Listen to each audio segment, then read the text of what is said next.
Bismillahirrahmanirrahim. Assalamualaikum warahmatullahi wabarakatuh. Perkenalkan, nama saya Selda Mona Abdulza dari Prodi Ekonomi Syariah 2, NIM E 2019-2081. Di video kali ini saya akan membahas mengenai inflasi, pengangguran, serta fungsi uang dalam perspektif ekonomi Islam. Kita mulai dari inflasi dulu. Definisi dari inflasi sendiri ialah kecenderungan naiknya harga barang secara umum dan terjadi secara terus-menerus dalam waktu dan tempat tertentu. Selanjutnya yaitu jenis-jenis inflasi. Jenis-jenis inflasi ada 3. Yang pertama berdasarkan sifat, yang kedua berdasarkan sebab, dan yang ketiga berdasarkan asal. Yang berdasarkan sifat, di mana inflasi ini dibagi menjadi 3 lagi. Yang pertama yaitu inflasi merayap, yang kedua inflasi menengah, dan yang ketiga inflasi tertinggi. Di mana inflasi merayap ini kenaikan harga suatu barang dalam jangka 1 tahun masih mencapai di bawah 10%, dan inflasi menengah di mana kenaikan harga suatu barang dalam jangka 1 tahun sudah mencapai 10 hingga 30%. Selanjutnya yaitu inflasi tertinggi, di mana kenaikan harga suatu barang dalam jangka 1 tahun sudah mencapai di atas 100%. Selanjutnya yaitu inflasi berdasarkan sebab. Inflasi ini dapat terjadi ketika kecenderungan masyarakat yang meminta akan suatu barang terlalu banyak. Contohnya permintaan bahan tekstil, permintaan minyak. Semua permintaan tersebut sangat banyak tapi persediaan sedikit. Contoh yang kedua yaitu berkurangnya nilai produksi atau meningkatnya nilai produksi atau berkurangnya penawaran agregatif. Yang ketiga yaitu inflasi berdasarkan asal, di mana inflasi tersebut berasal dari negara itu sendiri. Contohnya semisal Indonesia mendapatkan barang impor dan secara tidak sengaja negara produsen sedang mengalami gejolak. Gejolak tersebut contohnya misalnya kenaikan nilai mata uang seperti dolar dan lain-lain. Nah, itu dapat mempengaruhi terjadinya inflasi. Selanjutnya sebab-sebab inflasi. Sebab-sebab inflasi ada 3. Yang pertama yaitu inflasi penawaran, yang kedua inflasi permintaan, dan yang ketiga inflasi campuran.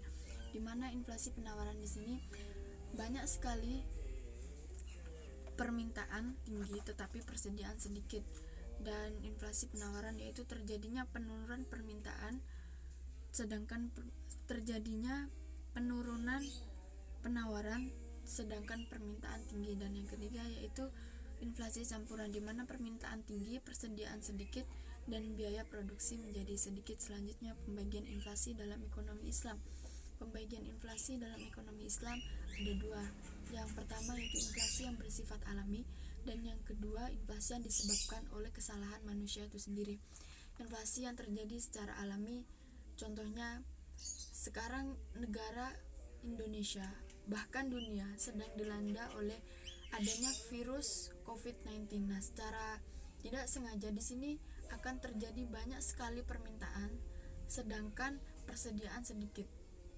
Dan yang kedua yaitu ketika menjelang hari raya Idul Fitri, otomatis harga barang menjadi naik secara terus-menerus dalam waktu dan tempat tertentu. Yang kedua yaitu inflasi yang disebabkan oleh kesalahan manusia. Contohnya Indonesia terjadi korupsi. Nah, secara tidak sengaja dengan adanya korupsi tersebut, maka biaya produksi akan menjadi tinggi karena produsen akan mengeluarkan harga-harga yang tidak normal dan harga barang menjadi naik. Itu dapat menyebabkan inflasi. Contoh yang kedua yaitu ketika pemerintah memberikan pajak yang berlebihan pada suatu perusahaan, itu maka akan menyebabkan terjadinya inflasi karena di situ pasar uang dan pasar barang sedang tidak stabil. Yang selanjutnya itu dampak dari inflasi. Dampak dari inflasi sendiri ada 2. Yang pertama, fungsi uang tersebut akan mengalami gangguan, dan yang kedua akan mengurangi minat masyarakat untuk menabung. Selanjutnya yaitu dampak inflasi dalam perspektif ekonomi Islam.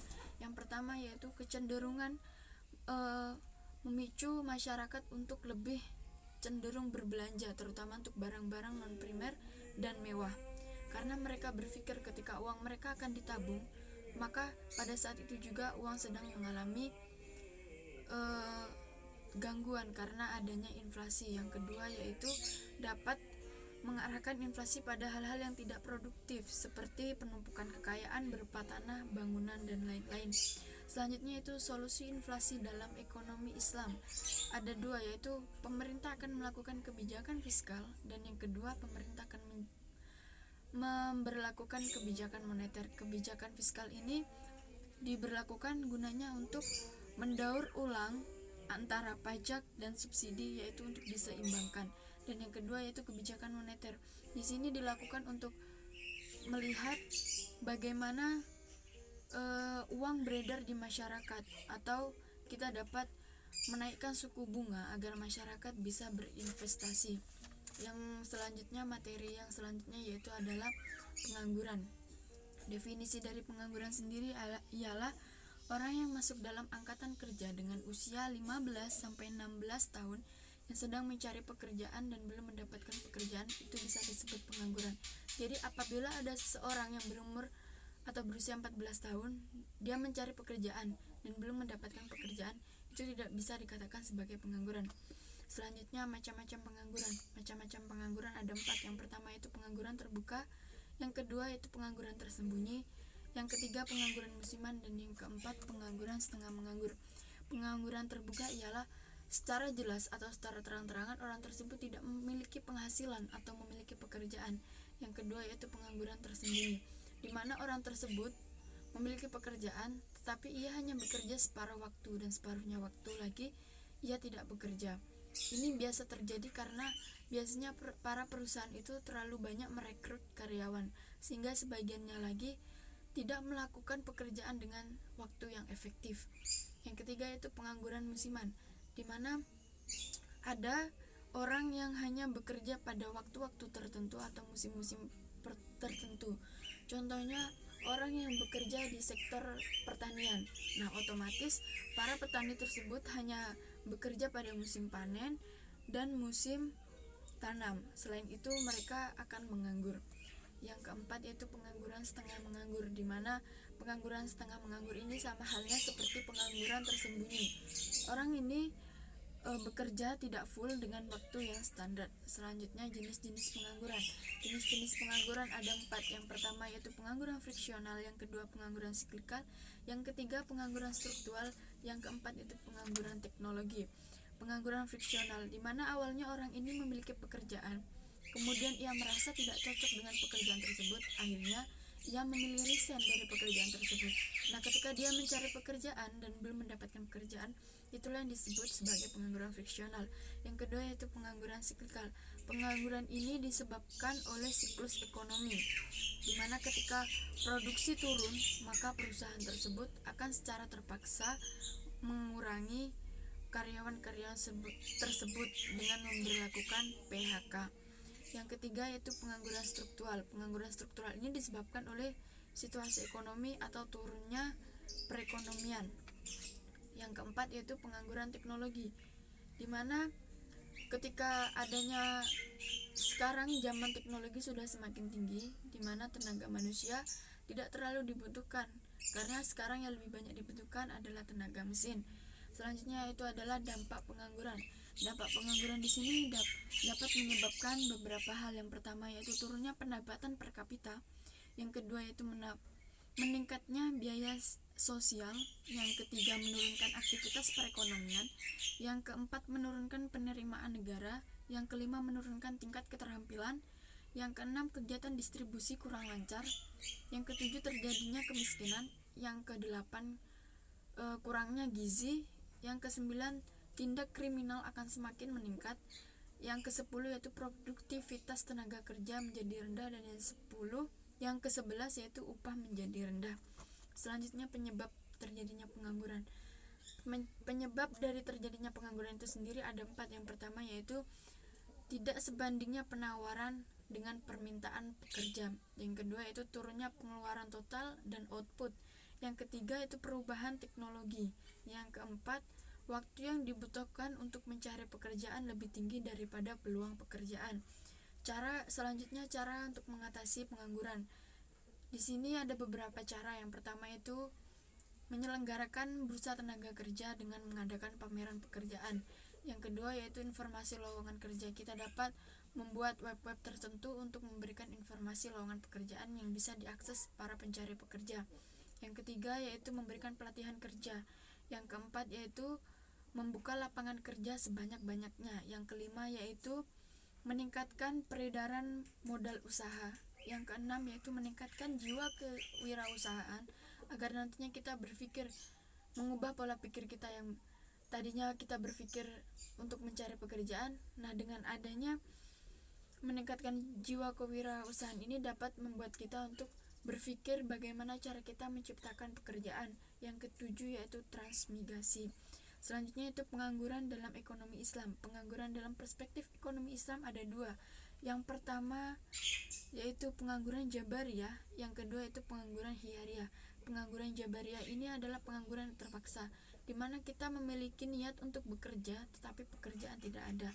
Yang kedua yaitu pengangguran hiyariyah, di mana pengangguran ini sengaja dilakukan karena orang tersebut malas untuk bekerja atau lain sebagainya alasannya. Selanjutnya itu solusi pengangguran dalam Islam. Kita dapat melakukan dua cara. Yang pertama yaitu mekanisme individu, yang kedua kita dapat melakukan cara mekanisme sosial. Yang terakhir yaitu fungsi uang dalam perspektif ekonomi Islam. Definisi dari uang sendiri ialah benda yang dapat diterima oleh masyarakat umum sebagai alat tukar atau alat transaksi untuk melakukan kegiatan ekonomi. Jenis-jenis uang. Jenis-jenis uang itu dapat dibedakan yaitu dari jenis bahan pembuatannya. Jenis bahan pembuatannya itu ada dua. Yang pertama uang logam dan yang kedua uang kertas, uang logam. Ini contohnya seperti emas, perak, uang Cina, uang dirham dan lain-lain. Selanjutnya uang kertas. Uang kertas ini berupa Rp1.000, Rp2.000, Rp5.000, uang dolar, pound sterling, real dan lain-lain. Yang kedua yaitu jenis uang menurut lembaga yang mengeluarkan. Ada dua. Yang pertama itu uang kertas dan yang kedua uang giral. Uang kertas di sini contohnya uang kartal dan uang giral. Uang kartal di sini contohnya seperti uang kertas dan uang logam. Sedangkan uang giral di sini bisa berupa cek atau kwitansi. Selanjutnya itu jenis uang menurut nilai. Jenis uang menurut nilai ada dua. Yang pertama uang penuh dan uang tanda. Di mana uang penuh? Semisal ada emas 5 gram memiliki harga 4 juta. Nah, semisal emas itu rusak ataupun patah, maka tidak mengurangi dari nilai emas itu sendiri meskipun emas itu sudah rusak. Yang kedua yaitu uang tanda. Uang ini yang terbuat dari uang kertas, semisal di uang itu ada tanda 50.000 secara tertulis. Nah, umpamanya uang itu sobek, maka uang tersebut sudah tidak bisa dilakukan untuk sebagai alat tukar. Selanjutnya yaitu fungsi asli uang. Fungsi asli uang yaitu sebagai alat tukar, sebagai alat satuan hitung dan sebagai alat penyimpan nilai. Sebagai alat tukar, dimana ketika kita menginginkan suatu barang semisal baju, nah cara kita untuk mendapatkan baju tersebut, maka kita harus menukar baju tersebut dengan uang.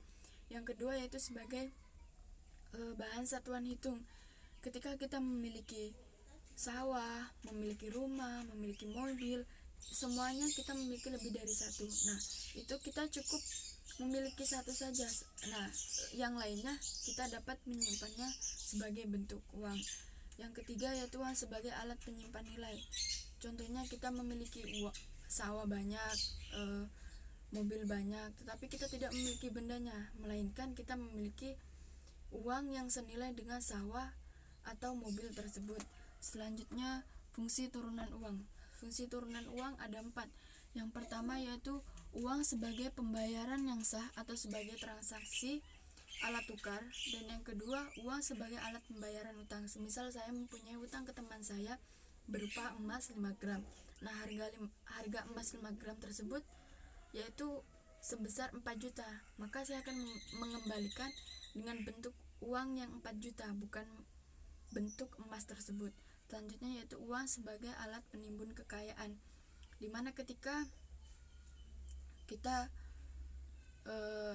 menjual bangunan atau rumah, maka kita tidak perlu menimbun kekayaan, melainkan kita hanya memiliki uang tersebut. Selanjutnya yaitu adalah uang sebagai alat pemindah kekayaan. Semisal saya memiliki sawah di Banyuwangi dan ingin saya pindah ke Banyuwangi, apakah saya pindah ke Bali, apakah saya ingin membawa sawahnya dari Banyuwangi ke Bali? Tidak ya. Cukup kita menjual sawah yang ada di Banyuwangi, kemudian hasil uang yang dijual dari sawah tersebut bisa kita membuat untuk beli sawah yang ada di Bali. Selanjutnya yaitu adalah uang sebagai alat pendorong kegiatan ekonomi. Ketika masyarakat sedang memiliki banyak uang atau uang yang lebih, maka dapat menimbulkan kecenderungan untuk berbelanja. Nah, berbelanja tersebut adalah salah satu kegiatan ekonomi. Selanjutnya, fungsi uang menurut ekonomi Islam. Fungsi uang menurut ekonomi Islam itu ada 3. Yang pertama sebagai alat tukar atau sebagai alat transaksi, yang kedua sebagai alat hitung, yang ketiga sebagai alat penyimpan kekayaan berupa semisal kita memiliki sawah, rumah, mobil, itu tidak memiliki bendanya tetapi memiliki nilai dari sawah, mobil, dan rumah tersebut. Mungkin hanya itu yang dapat saya sampaikan mengenai inflasi, pengangguran, serta fungsi uang dalam perspektif ekonomi Islam. Semoga dapat bermanfaat. Kurang lebihnya mohon maaf.